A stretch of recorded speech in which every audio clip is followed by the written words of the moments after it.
సుగ్రీవుడు శతబలి అనే వానరుడిని పిలిచి, శతబలి, నువ్వు 1,00,000 వాసరములతో కలిసి ఉత్తర దిక్కుకి వెళ్ళు. నువ్వు మ్లేచ్ఛ, పులింద, శూరసేన, ప్రస్థల, భరత, కురు, మద్రక, కాంభోజ, యవన, సక, కౌరవ మొదలైన ప్రాంతములలో వెతకండి. ఆ తరువాత సుదర్శన పర్వతాన్ని, దేవసఖ పర్వతాన్ని వెతకండి. ఆ తరువాత 100 యోగానాల నిర్జనమైన ప్రదేశం ఉంటుంది. ఆ తరువాత విశ్వకర్మ నిర్మితమైన తెల్లటి భవనంలో యక్షులకు రాజైన కుబేరుడు నివసిస్తూ ఉంటాడు. అక్కడున్న క్రౌంచ పర్వతానికి ఒక కన్నం ఉంటుంది. అందులో నుండి దూరి అవతలివైపుకి వెళ్ళండి. అప్పుడు మీకు మైనాక పర్వతం కనపడుతుంది. అక్కడ కింపురుష స్త్రీలు నివాసం చేస్తుంటారు. మయుడు అక్కడే నివాసం ఉంటాడు. అక్కడే మీకు సిద్ధుల, వైఖానసులు, వాలకిల్యుల ఆశ్రమాలు కనపడతాయి. అది కూడా దాటితే వైఖానస సరస్సు కనపడుతుంది. అందులో కుబేరుడి వాహనమైన సార్వభౌమము అనే ఏనుగు ఆడ ఏనుగులతో కలిసి స్నానం చేస్తుంది. ఆ తరువాత ఆకాశం ఒక్కటే ఉంటుంది. భయపడకుండా అది కూడా దాటితే శైలోదం అనే నది వస్తుంది. ఆ నదికి అటూ ఇటూ కీచకములు అనే వెదుళ్ళు ఉంటాయి.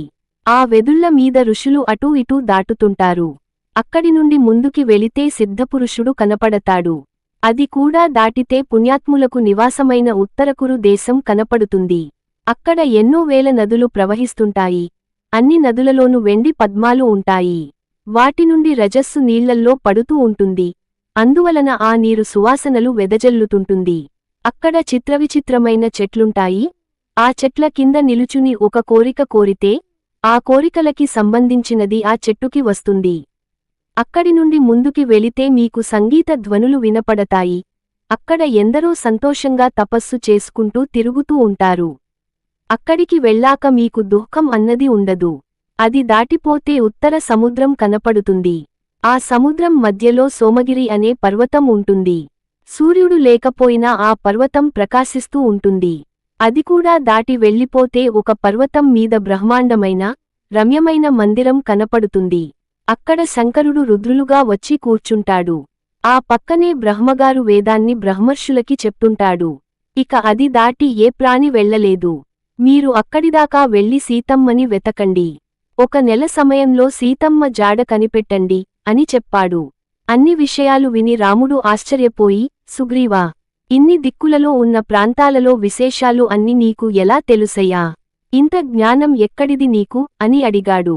రామా, వాలి నన్ను చంపడానికి నన్ను వెంబడించేవాడు. నేను పారిపోయేవాడిని. అలా ఈ భూమండలం అంతా తిరిగాను. చివరకు హనుమంతుడు నాతో వాలి ఋష్యమూక పర్వతం మీదకు రాలేడు అని చెబితే ఎక్కడికి వెళ్లి దాక్కున్నాను అని చెప్పాడు. ఈ వీడియో మీకు నచ్చినట్లయితే లైక్ చేసి షేర్ చేసి కామెంట్ చేయగలరు. జై శ్రీరామ్, జై జై శ్రీరామ్.